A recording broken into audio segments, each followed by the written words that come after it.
ॐ सहनाववतु सहनौ भुनक्तु सह वीर्यङ्करवावहै तेजस्विनावधीतमस्तु मा विद्विषावहै।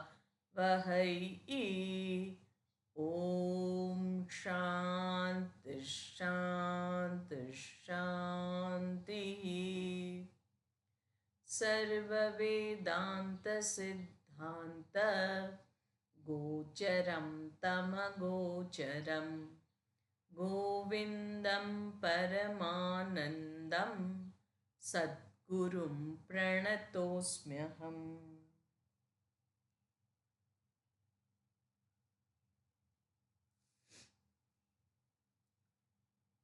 154 શ્લોકની અંદર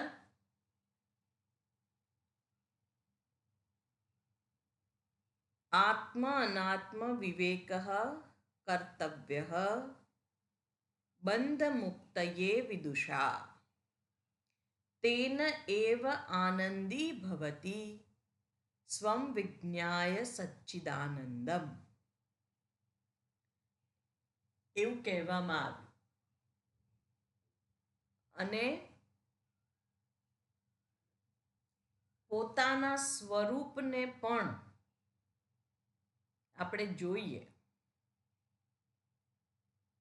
અનુભવ સાથે તો કેવું છે કે જે જેનું સ્વરૂપ હોય એની એને ફરિયાદ હોય નહીં. મારું સ્વરૂપ શું છે તો મારી ઈચ્છા શું છે એના ઉપરથી ખબર પડી જાય. મારી ઈચ્છા સુખી થવાની છે, કારણ કે દુઃખમાં મને ચેન નથી પડતું. હું દુઃખી હોઉં, ચિંતિત હોઉં, પીડિત હોઉં, બિનસલામત હોઉં તો એ મને સ્વીકાર્ય નથી. પણ હું સુખી હોઉં તો, હું પ્રસન્ન હોઉં, હું શાંત હોઉં તો મને એવું થાય છે કે આ ચાલ્યું જાય. ના, એવું નથી થતું. એમાં મને કંઈ ફેરફાર કરવાની જરૂર લાગતી નથી. એવું નથી થતું કે આમાંથી હું બહાર નીકળી જાઉં કોઈક રીતે. એવું નથી થતું. એટલે પોતાનું સ્વરૂપ શું છે?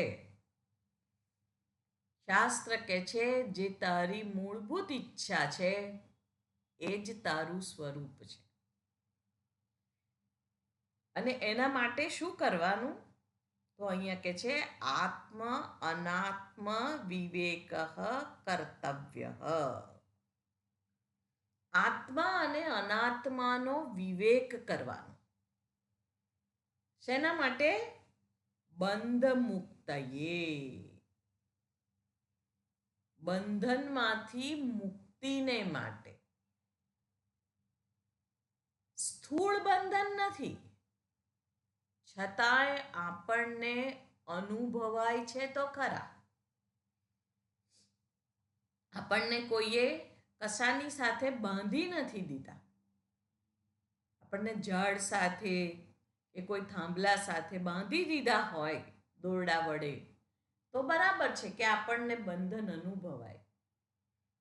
એવી રીતે બાંધી તો નથી દીધા. આપણે હરીએ છીએ, ફરીએ છીએ, વાતો કરીએ છીએ, બધું જ કરીએ છીએ, છતાં પણ હું મુક્ત છું, આનંદિત છું એવો અહેસાસ થતો નથી. એટલે પેલું ગીત હોય, પંછી બનું ઉડતી ફિરું મસ્ત ગગન में, आज मैं आजाद हूं दुनिया के चमन में. તો આપણને વારંવાર એને ગાવું ગમે છે. કંઈક એવી જ ઝંખના આપણી પણ છે કે હલકા ફૂલ થઈને જાણે ઉડતા હોઈએ એમ આનંદિત આ જગતની અંદર આપણે વિહાર કરીએ. એ મારી ઈચ્છા છે, મૂળભૂત ઈચ્છા છે. પણ જાણે કે બંધાઈ ગયેલા છીએ. કોણે બાંધ્યા છે? બીજા કોઈએ નથી બાંધ્યા આપણને. આપણને લાગે કે હવે આ છોકરાઓએ બાંધી દીધા, આ ઘરવાળાઓએ બાંધી દીધા છે. એ ના કે તો નહીં કરવાનું, એ કે તો કરવાનું. આપણે તો આપણી તો કોઈ ઈચ્છા જ નહીં. અત્યારની ઘણી બધી સ્ત્રીઓને આ પ્રશ્ન ઉઠે છે મનની અંદર કે મારું શું? બધાના માટે હું કરું સવારથી સાંજ સુધી, પણ હું પણ એક મન ધરાવું છું. મારી કોઈ ઈચ્છાઓ ના હોય? મને સમજવા માટે કેમ કોઈ સક્ષમ નથી? એટલે એવું લાગે કે આ બધાએ મને બાંધી દીધી છે અને મારે મુક્ત થવું છે. તો જાણવું જોઈએ કે કોઈ કોઈને બાંધી શકતું નથી.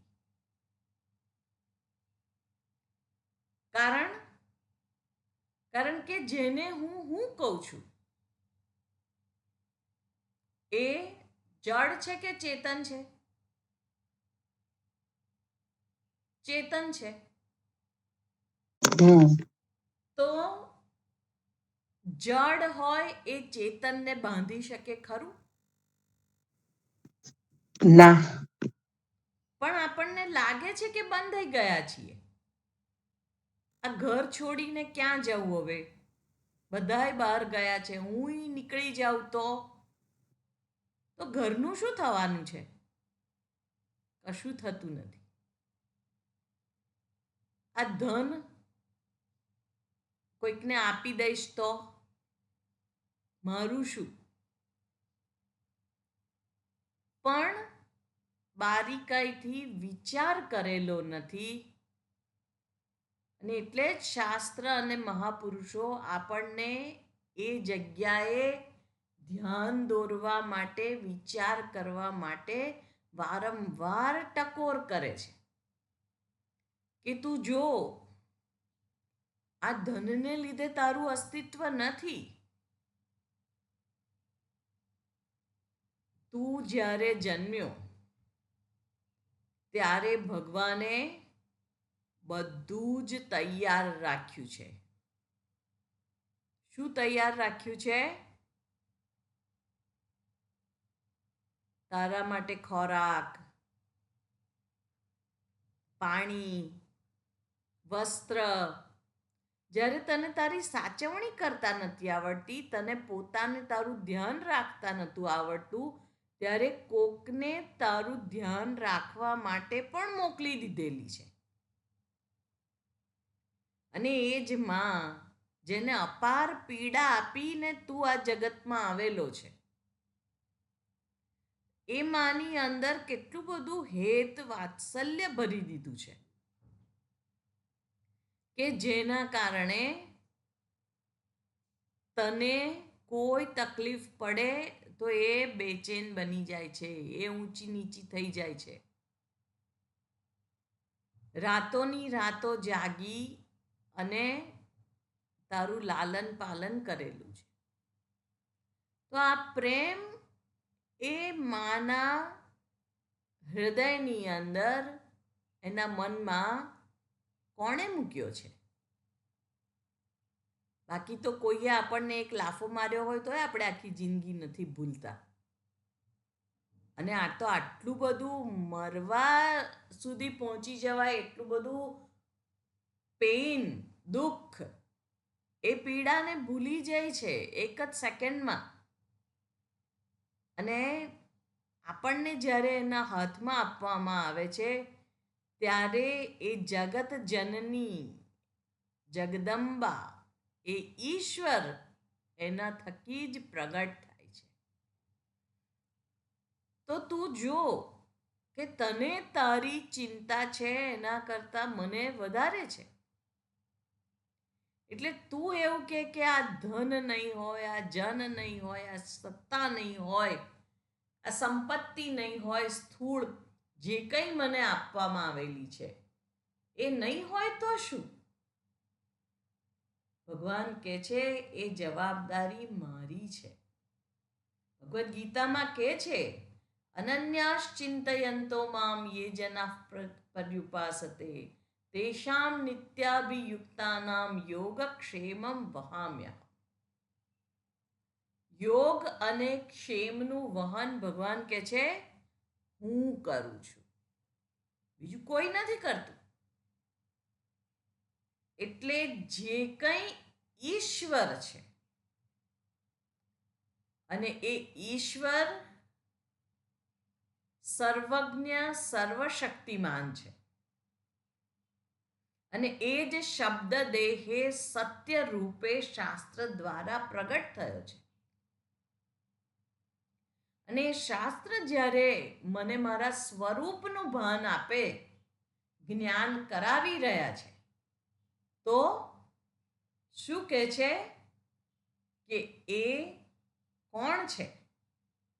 અહીંયા આગળ કહે છે એ આત્મતત્વ તું છે. અને અનાત્મા જેને લઈને તું બિન સલામત થાય છે, જેને ટકાવી રાખવા માટે તારી બુદ્ધિ પ્રવૃત્ત થાય છે, એ અનાત્મા કદીએ ટકવાનું નથી, કાયમનું એ છે જ નહીં. એના સ્વભાવથી જ એ અનિત્ય છે. એ બંનેનો વિવેક વિચ પૃથક્કરણે, એનું પૃથક્કરણ કરવું, એને છૂટું પાડવું, એ કરવાનું છે. કર્તવ્ય, તવ્ય પ્રત્યય લાગ્યો છે, કરવા યોગ્ય છે, કરવું જોઈએ. શેના માટે? બંધ મુક્તયે, બંધનથી મુક્તિને મેળવવા માટે. મને જે કંઈ બંધન અનુભવાય છે, હમણાં જ જોયું એ પ્રમાણે બહારના બધા જ વ્યક્તિઓ, પદાર્થો, બધું જડ છે. આપણને લાગે વ્યક્તિ તો ચેતન છે, વ્યક્તિ ક્યાં જડ છે? પણ જેને હું એ વ્યક્તિ કહું છું, દેહના આધારે કહી રહ્યો છું. અને આ જે દેહનો આધાર લીધો છે, તો એ દ્રશ્ય છે કે અદ્રશ્ય છે?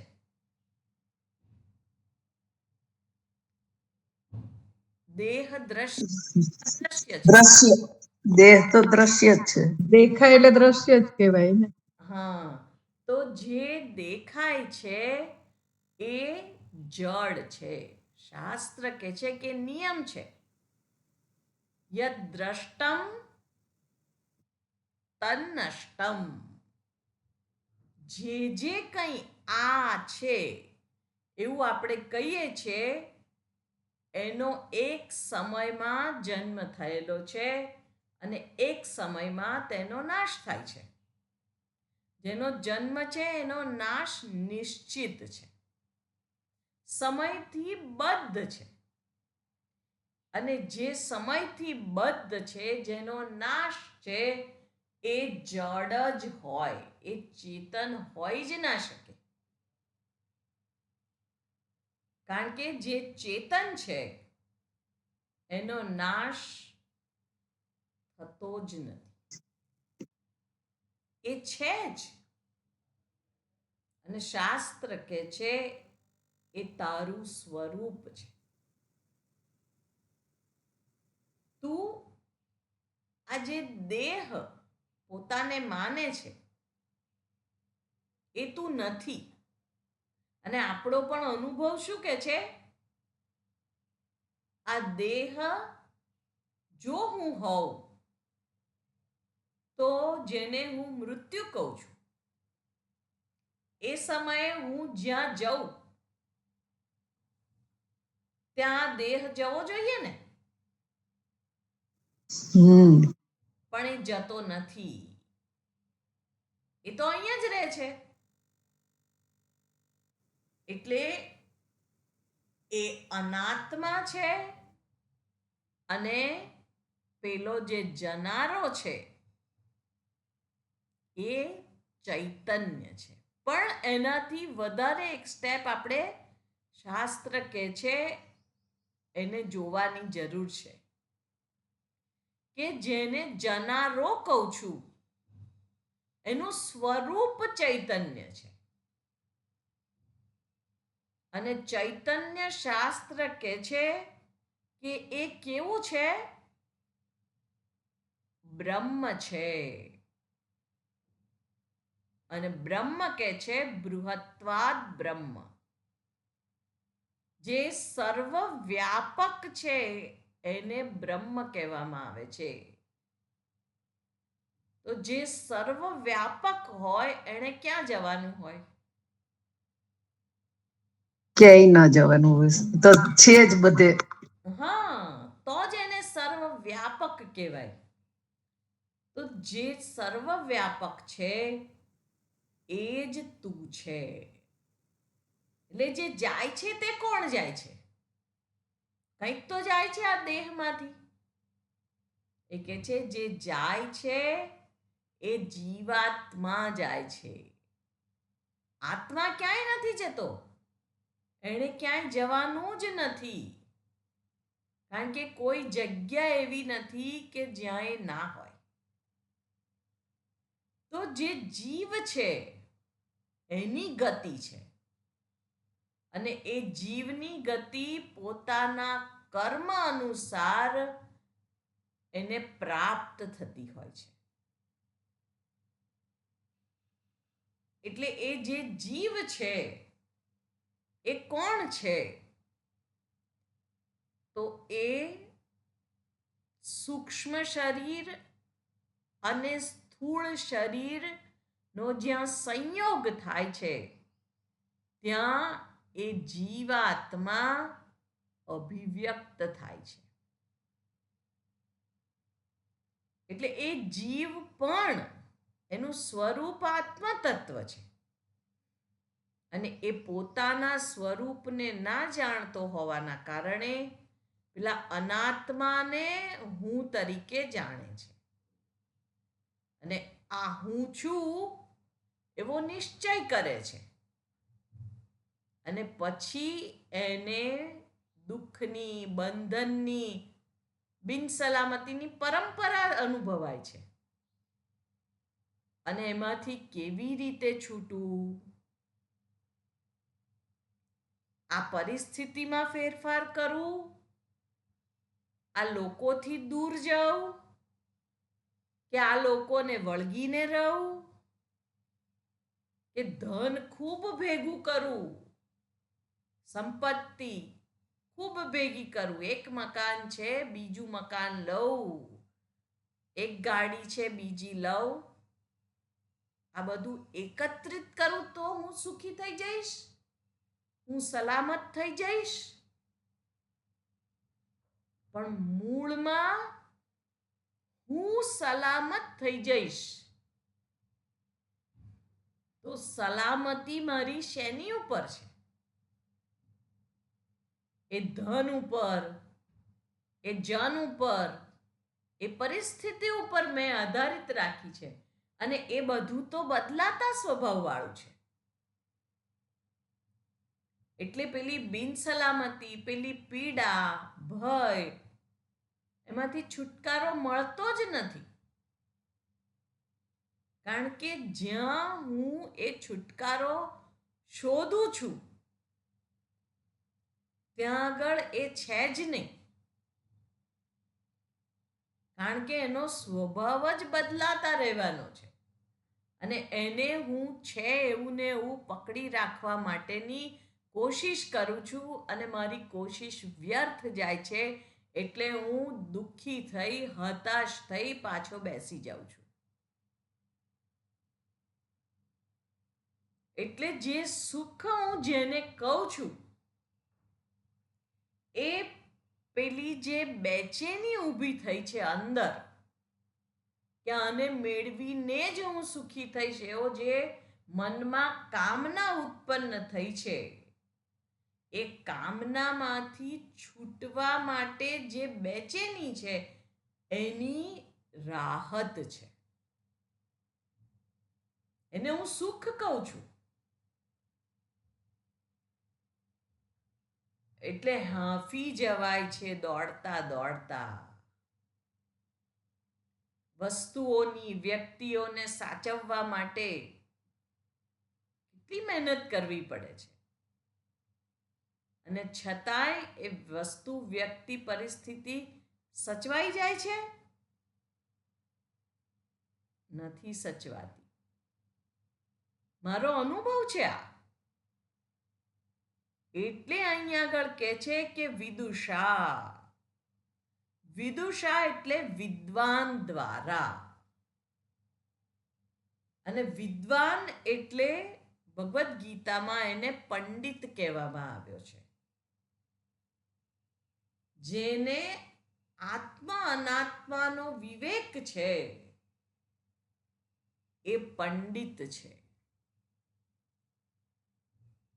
એટલે અર્જુને જ્યારે પહેલા અધ્યાય અર્જુન વિષાદ યોગ, એમણે જ્યારે પોતાના વિષાદને ભગવાન પાસે રજૂ કર્યો ત્યારે ભગવાને કહ્યું કે તું વાતો તો પંડિત જેવી કરે છે પણ તું શોકગ્રસ્ત છે. એટલે ભગવાન શું કહેવા માંગે છે? પંડિતાહા ન અનુશોચંતી. ક્યારે? ગતાસૂન ગતાસુંશ્ચ. સૂનું એટલે પ્રાણાહા, જેના પ્રાણ ચાલ્યા ગયા છે અને જેના પ્રાણ નથી ચાલ્યા ગયા, એ બંને માટે પંડિત કદીએ શોક કરતા નથી, અને તું શોકગ્રસ્ત છે એટલે કે તું પંડિત નથી. દુઃખ અને ડાપણ એક સાથે રહી જ ના શકે. સામાન્ય બાબતોમાં પણ જોઈએ કે જ્યારે આપણને દુઃખ થાય, કોઈએ કંઈ કહી દીધું અને આપણને દુઃખ થઈ ગયું, મેં એને આવા નતા ધાર્યા, એણે મારી સાથે આવું કર્યું, એ જે છે એ દુઃખ. પણ એની જગ્યાએ આપણે એવું સ્વીકારીએ કે હશે એ મનુષ્ય છે ને, તો એ ડાપણ છે. મનુષ્ય તો કદી ક્રોધિત થાય, અથવા તો બીજી રીતે વિચારીએ કે મારી કોઈક મર્યાદા હશે, મારા કોઈક વર્તનના પરિણામે એમને દુઃખ થયું છે, તો આપણે જોઈએ. અને ત્રીજી રીતે વિચારીએ કે એમને આ દુઃખની પાછળ કોઈક પીડા હશે, એમના પોતાની ધરબાઈ ગયેલી કોઈક પીડા. આ તો નિમિત્ત બન્યો છે, આ પ્રસંગ તો એના બાળપણની અંદર કોઈક પીડા હશે આને લઈને. તો આપણને એને સમજવા માટે આપણું મન અવેલેબલ થાય છે. એટલે વિવેક જ્યાં છે, જ્યાં ડાપણ છે, જ્યાં જ્ઞાન છે, ત્યાં આગળ શોક થતો નથી. ત્યાં સમજી શકાય છે. એટલે ભગવાન અર્જુનને એ જ કહે છે કે તું વાતો તો બહુ ડાઈ કરે છે, પણ તું શોકગ્રસ્ત થયેલો છે એ તારા ધ્યાન બહાર ના જવું જોઈએ. પરિસ્થિતિ ઊભી થઈ અને તને શોક થયો છે. તું ઊભો રહેવાને સક્ષમ નથી. તું પોતે જ કહે છે કે આ શરીરમાં ધ્રુજારી ઉત્પન્ન થઈ છે, ધ્રુજે છે. મને ચક્કર આવે છે, હું ઊભો રહેવાને સક્ષમ નથી. ગાંડીવમ સંસ્રતે હસ્તાત ત્વક્ચૈવ પરિદહ્યતે ન ચ શક્નોમ્યવસ્થાતુમ ભ્રમતીવ ચ મે મનઃ. આ ગાંડીવ પકડવાને પણ હવે હું સક્ષમ નથી. સરી રહ્યું છે મારા હાથમાંથી. એટલો બધો શોક થયો છે. કેમ? કારણ કે ત્યાં ડાપણનો અભાવ છે. એમને એવું લાગે છે કે આ મારા છે, એ તે મદીયાહા, અને મારે એ લોકોની હિંસા કરવાની. સામાન્ય રીતે હિંસા એ પાપ છે. વ્યક્તિ, આપણી સંસ્કૃતિની અંદર પ્રત્યેક વ્યક્તિ સનાતન સંસ્કૃતિમાં અહિંસાને વરેલો છે. હિંસા એ મોટો સદ્ગુણ ગણવામાં આવે છે. એટલે મારે હિંસા કરવાની એ ઘોર કર્મ છે, નિંદનીય કર્મ છે, અત્યંત હીન કૃત્ય છે. એટલે એ સમજી શકાય એવી વસ્તુ છે. પણ જ્યારે સરહદ ઉપર ઉભેલા સૈનિકો દુશ્મનનો પ્રહાર થાય અને એ અહિંસાની વાત કરે તો એ એનો ધર્મ નથી. સામાન્ય ધર્મ છે, પણ વિશેષ ધર્મ એને વ્યક્તિએ અનુસરવાનું હોય છે. તો અર્જુન એક ક્ષત્રિય રાજવી છે, અને અહીંયા આગળ આ કુરુક્ષેત્રની અંદર જે ધર્મક્ષેત્ર છે, ત્યાં ધર્મ યુદ્ધ થઈ રહ્યું છે. અને ત્યાં એ પોતાના જ શત્રુઓને લડ્યા વગર, એની સામે કોઈ પણ પ્રકારની એક્શન ઉઠાવ્યા વગર છોડી દેવા માંગે છે. ભગવાન કહે છે કે આ ધર્મ યુદ્ધ નથી. આપણું શરીર પણ આધ્યાત્મિક રીતે જોઈએ તો એક કુરુક્ષેત્ર છે, ધર્મક્ષેત્ર છે. કુરુક્ષેત્ર એટલે જ્યાં કંઈ કર્મ કરીને ઉપાર્જન કરી શકાય એવું ક્ષેત્ર. આપણને સ્વતંત્રતા આપેલી છે, બુદ્ધિ આપેલી છે, શક્તિ આપેલી છે, ક્રિયા શક્તિ છે, સંકલ્પ શક્તિ છે, બધું આપેલું છે. અને ભગવાન કહે છે કે આ બધું નિષ્ક્રિય બેસી રહેવા માટે નથી આપેલું, પણ તું આ કુરુક્ષેત્રમાં, ધર્મક્ષેત્રમાં ધર્મોચિત કર્મ કર. અને એ કર્મ જ રાગ એશ, દ્વેષ એશ, રજોગુણ કામ એશ, ક્રોધ એશ, રજોગુણ સમુદ્ભવ મહાશનો મહાપાપમાં વિદ્ધિ એનમ ઇહ વૈરિણમ. ભગવાન કહે છે આ કામ, ક્રોધ, જેને આપણે રાગ અને દ્વેષ પણ કહી શકીએ, એ તારા શત્રુ છે. એટલે મારે આધ્યાત્મિક રીતે બહાર લડવા નથી જવાનું. દુશ્મન બહાર નથી, દુશ્મન મારા પોતાના કામ, ક્રોધ કે રાગ અને દ્વેષ છે. એને જોઈને પરાસ્ત કરવાના છે. અને કેવી રીતે? એની સામે લડવાનું નથી. કોઈ પણ કે સબળી વૃત્તિની સામે આપણે લડીએ છીએ ત્યારે આપણી પરાજય, આપણી હાર નિશ્ચિત છે. એ જાણવું રહ્યું. લડવાનું નથી કામ સામે, ક્રોધ સામે, લોભ સામે. ના હોવા જોઈએ, આ કેમ મારા મનમાં આવું થાય છે? અરે રે રે રે, આ પાછો ક્રોધ આવ્યો, નતો આવવાનો. આ લડીશું તો આપણી પરાજય નિશ્ચિત છે.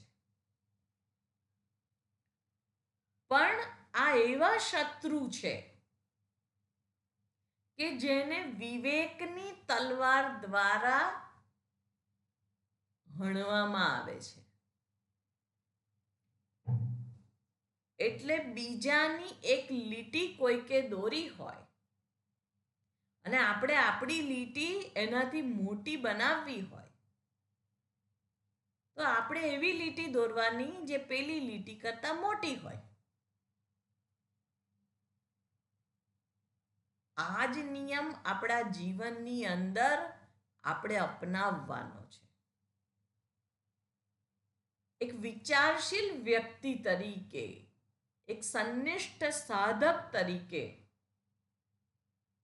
જીવનની અંદર જે કંઈ પરિસ્થિતિ ઊભી થાય એ પરિસ્થિતિની અંદર આપણે ડાપણથી વર્તન કરીએ. અને ડાપણથી વર્તન અંદરથી મોટા થઈને જ થાય છે. પેલી માં બે છોકરાઓ લડતા હોય, પેલો મોટો છે, કેટલો મોટો? 1 વર્ષ 2 વર્ષ મોટો. એને શું કે તું મોટો છે, આપી દે ને નાના ભાઈને. આ આપણી સંસ્કૃતિ છે. એટલે સ્થૂળ વસ્તુનો ત્યાગ કરી અને મોટા છીએ એનું ભાન કરાવવામાં આવે છે. અને આપણે કેટલા મોટા થયા અંદરથી એ જાણવું હોય તો જોવાનું કે હું કેટલું છોડી શકું છું. પછી એ સ્થૂળ કોઈ વસ્તુ હોય કે સૂક્ષ્મ મારા પૂર્વગ્રહ હોય, હું કેટલું છોડી શકું છું. કોઈકે કંઈ કહ્યું, કંઈ વાંધો નહીં, એ એવું કરે તો જ હું મોટો બનવાનો છું.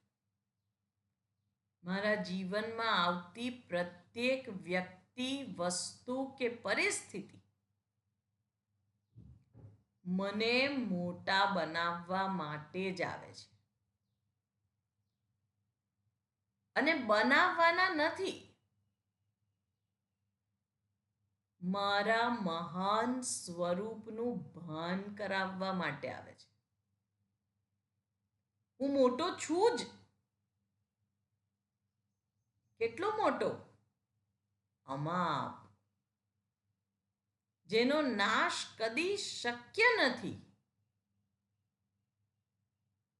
જેની સલામતી બહારની કોઈ વસ્તુ ઉપર આધારિત નથી, જેનું સુખ કોઈ પરિસ્થિતિ ઉપર આધારિત નથી. હું એટલો મોટો છું. એ મારું વાસ્તવિક સ્વરૂપ છે. એટલે અહીં આગળ આત્મા અનાત્માનો વિવેક શાસ્ત્ર વિચાર દ્વારા જ સંભવિત છે. બાકી તો તું આત્મા છે એવું બીજું કોઈ કહેતું નથી આપણને. આપણી મા પણ નહીં, આપણા પિતા પણ નહીં. પણ શાસ્ત્ર, અને એટલા માટે જ જ્યારે યજ્ઞોપવિત આપવામાં આવે છે એને દ્વિજ કહેવામાં આવે છે. એનો બીજો જન્મ થાય છે. શાસ્ત્રમાં પ્રવેશ કરવો, એક જન્મ તો માએ આપ્યો, એક ઓળખાણ સમાજ તરફથી, માતા પિતા તરફથી મળી, એક દેહ મળ્યો, એના આધારે ઓળખાણ મળી. સમાજે જે કંઈ શિક્ષા આપી એના આધારે એક ઓળખાણ મળી. પણ આ બીજો જન્મ છે એ શ્રુતિ માતા એ આપણને આપે છે, આપણી વાસ્તવિક ઓળખાણ આપીને, આપણો પરિચય આપણને આપી અને આપણું અસ્તિત્વ સાથે આપણને મેળવી આપે છે. એ જ્ઞાન આત્મ અનાત્મ વિવેકથી થાય છે અને એને જ શાસ્ત્ર વિવેક કહે છે. નિત્યમ વસ્તુ એકમ બ્રહ્મ તત વ્યતિરિક્તમ સર્વમ અનિત્યમ. તત્વબોધમાં કહે છે આ બ્રહ્મ છે. હમણાં જ આપણે જોયું, બૃહ ધાતુ પરથી બ્રહ્મ શબ્દ આવ્યો છે. બૃહી વિસ્તારે, એનો વિસ્તાર છે. કેટલો વિસ્તાર? જેટલો આપણી બુદ્ધિ કલ્પના કરી શકે એનાથી વધારે. કેમ?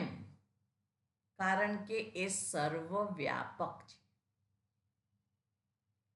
બૃહત્વાત બ્રહ્મ, જે સર્વવ્યાપક છે એ આત્મા છે અને એ જ તું છે. એટલે અનાત્મા તદ્વ્યતિરિક્તમ, એના સિવાયનું બધું જ અનાત્મા છે. જેમાં ફેરફાર થાય છે, જેનો જન્મ છે, નાશ છે, એ અનાત્મા છે. એટલે આત્મ અનાત્મ વિવેક કર્તવ્ય બંધ મુક્તયે વિદુષા. એ જ મને બંધનમાં નાખે છે અને એ બંધન મને ખૂંચે છે. એ બંધનમાં હું રહેવા માંગતો કે માંગતી નથી. મારે મુક્ત થવું છે, બસ. હાશ, એકદમ પેલા ફ્રી બર્ડની જેમ, મુક્ત પંખીની જેમ હું વિચરણ કરું. શાસ્ત્ર કહે છે કે એ તું છે. તારે બનવાનું નથી, પણ જે ખોટો ખ્યાલ છે એને દૂર કરવાનો છે. બંધ મુક્તયે વિદુષા. અને એને જ વિદુષા, વિદ્વાન કહેવામાં આવ્યો છે. વિદુષ. અને વિદુષા એટલે તૃતીયા વિભક્તિ છે, વિદ્વાન દ્વારા. અને શું કરવાનું છે? તો સ્વમ, પોતાને જ, વિજ્ઞાય, જાણીને, સચ્ચિત આનંદમ, સચ્ચિત આનંદ સ્વરૂપ છે એવું પોતાને જાણીને, તેન એવ, તેન, તેનાથી એવ, જ, આનંદી ભવતી, એ આનંદિત થાય છે. પોતે સ્વયં સચ્ચિદાનંદ સ્વરૂપ છે એ જાણવા માત્રથી જ આનંદિત થાય છે. પોતે મહાન છે, પોતાનો નાશ નથી, પોતે બિચારો નથી. કેટલું બધું સરસ લાગે જ્યારે વ્યવહારની અંદર પણ આપણે પેલું પોતાનું બિચારાપણું જેટલી વખત નથી અનુભવતા ત્યારે આપણને કેટલો આનંદ થાય છે. કોઈકને એની પીડામાંથી રાહત આપણે અપાવીએ ત્યારે આપણને દુઃખ થાય છે, આનંદ થાય છે, સુખ થાય છે. કેમ? કારણ કે આપણે મોટા બનીને ઊભા રહ્યા છે એ વખતે. તો જો વ્યવહારની અંદર બીજા કોઈની પાસે આપણે મોટા થઈને ઊભા રહીએ છીએ અને આપણું સુખ નથી ચાલ્યું જતું, તો આપણે કેવા બનવાનું છે? અમાપ મોટા બનવાનું નથી, છીએ જ. તો કેટલું સુખ થાય? શાસ્ત્ર કે છે અમાપ સુખ થાય. અને એ જ મારી મૂળભૂત ઈચ્છા છે, એવું સુખ કે જે ક્યારેય જાય નહીં, એવી સલામતી કે જે ક્યારેય જોખમાય નહીં. મારી જાતને નાનો બિનસલામત ના અનુભવ,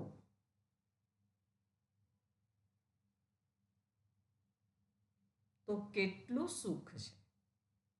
અને એ વિવેકથી જ પ્રાપ્ત થાય છે. અને વિવેક કેવી રીતે કરવાનો છે એ આગળ 155માં શ્લોકની અંદર વાત કરે છે.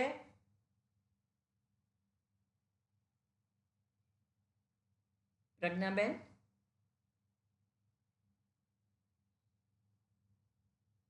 હા, મારી પાસે અત્યારે બુક નથી. અચ્છા અચ્છા, વાંધો નહીં. ચંદ્રિકાબેન પાસે છે? હા, હા, છે હો.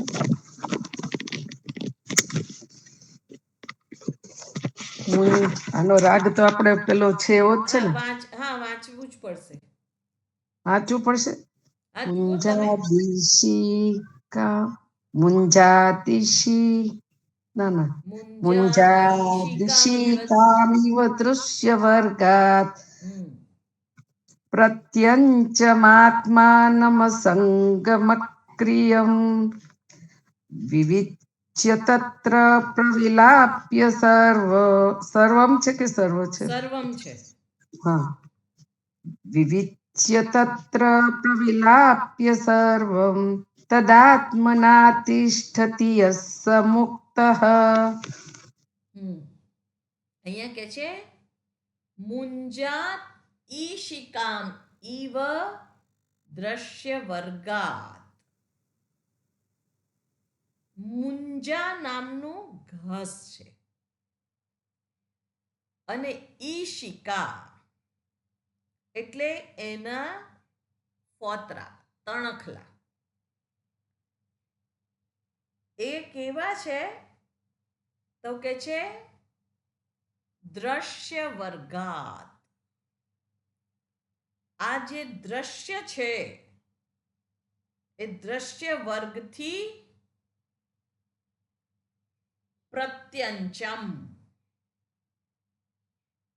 પ્રત્યંચમ એટલે અંતરાત્મા. પ્રત્યક, પ્રત્યક અંચતિ ગચ્છતિ ઇતિ પ્રત્યંચમ. જે અંતરાત્મા છે એ કેવો છે? તો કે છે કે અનાત્માનમ. એ પેલા મુંજા ઘાસના ફોતરાની જેમ અનાત્માનમ, અનાત્માને એટલે કે દ્રશ્ય વર્ગને દૂર કરીને, વિવિચ્ય અલગ કરીને, પ્રત્યંચમ અસંગમ અક્રિયમ તત્ર પ્રવિલાપ્ય સર્વમ. એ જે અંતરાત્મા છે એ અસંગ છે, અક્રિય છે, એટલે નિષ્ક્રિય છે, અને તત્ર ત્યાં આગળ પ્રવિલાપ્ય વિલીન કરી દઈને શું?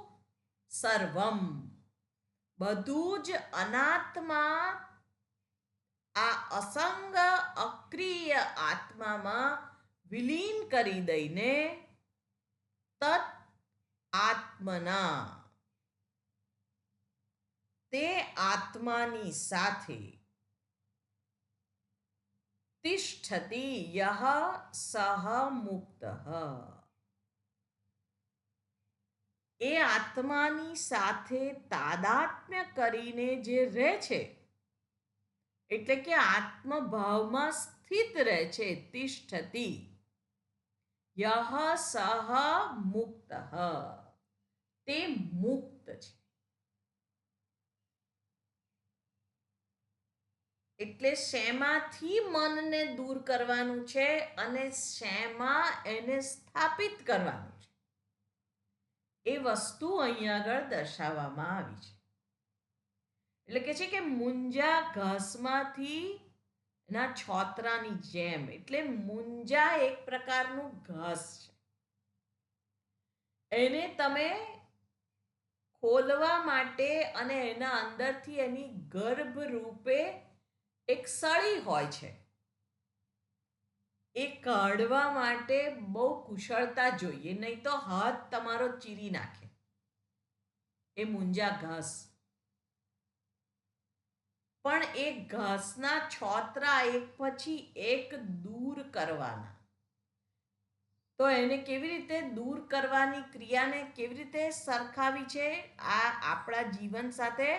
તો કે છે દ્રશ્ય વર્ગ ઈવ, એટલે દ્રશ્ય વર્ગની જેમ.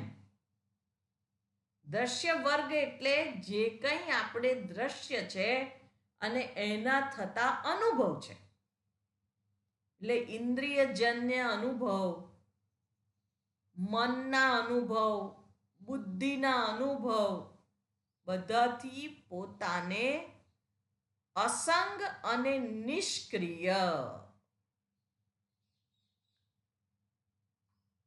પ્રત્યગાત્મા. પ્રત્યગાત્મા એટલે અંતરતમ, સૌથી નજીક.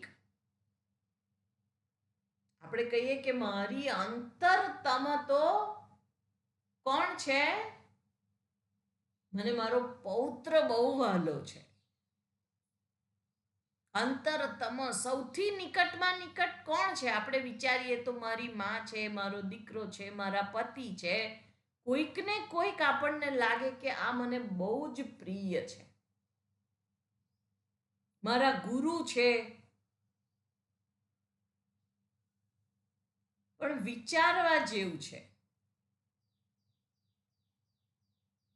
કે જ્યારે આપણે પૈસા ગણતા હોઈએ અને એ જ પ્રિય પૌત્ર એ પૈસાને ફાડવા જતો હોય, તો આપણે શું કહીએ કે હમણાં આને અહીંયાથી લઈ જાઓ, હમણાં મારે આની જરૂર નથી. એક ને એક સમય તો એવો આવે છે કે જ્યારે આપણી પ્રિયમાં પ્રિય વ્યક્તિથી પણ આપણે દૂર જવા ઈચ્છતા હોઈએ છીએ. એ શું દર્શાવે છે? કે બહારનું કંઈ મને પ્રિય નથી. અને બૃહદારણ્યકમાં પણ યાજ્ઞવલ્ક્યજી કહે છે આત્મનસ્તુ કામાય સર્વમ પ્રિયમ ભવતી.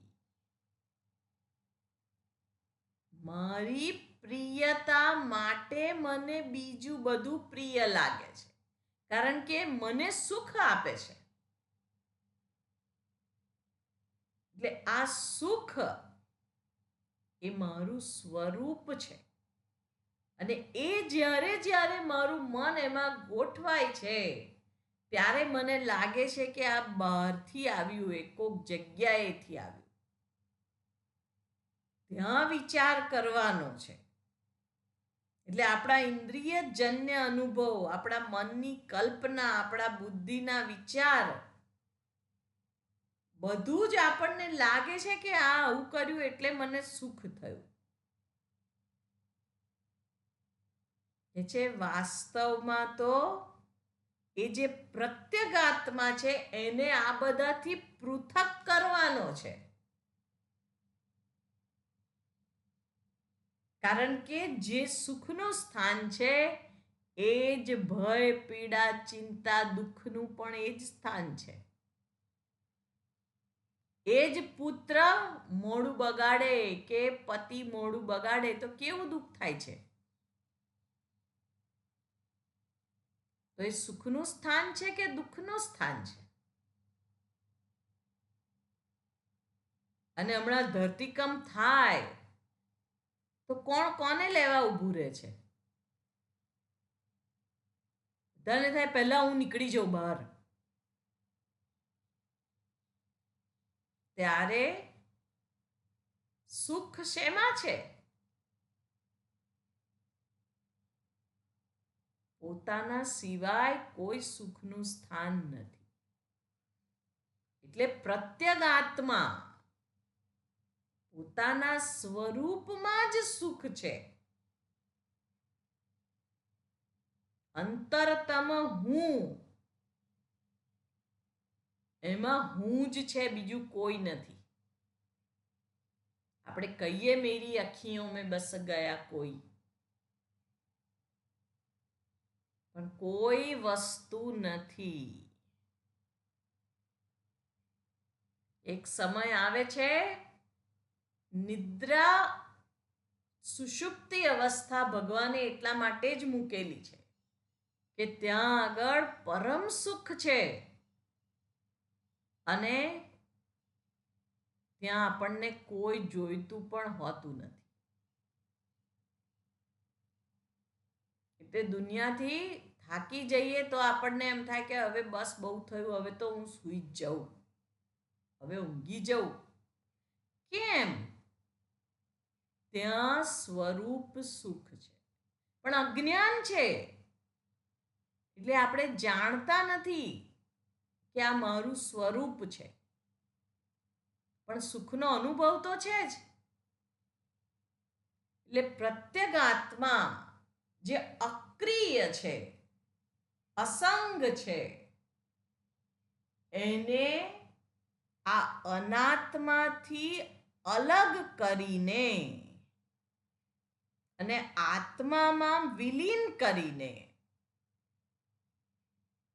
જે સ્થિત રહે છે તે જ સાચો મુક્ત છે. એટલે આ દેહ હોવા છતાં પણ હું દેહથી અસંગ છું. આ મનની હાજરી અનુભવાતી હોવા છતાં પણ હું એ મન નથી. હું મનથી જુદો, એનો દ્રષ્ટા છું. પ્રત્યેક વૃત્તિ મારી હાજરીમાં પ્રગટ થાય છે. આ બુદ્ધિમાં નિર્ણય પણ હું છું, મારી હાજરીના કારણે બુદ્ધિ સક્ષમ બને છે. એ અંતરતમ પોતાનું સ્વરૂપ એ જાણી અને જે એમાં સ્થિત છે એ જ મુક્ત છે. અને આ શ્લોકને વિશેષ આપણે આવતીકાલે જોઈશું. ઓમ પૂર્ણમદઃ પૂર્ણમિદં પૂર્ણાત પૂર્ણમુદચ્યતે પૂર્ણસ્ય પૂર્ણમાદાય પૂર્ણમેવાવશિષ્યતે ઓમ શાંતિ શાંતિ શાંતિ. હરિ ઓમ. શ્રી ગુરુભ્યો નમઃ. હરિ ઓમ.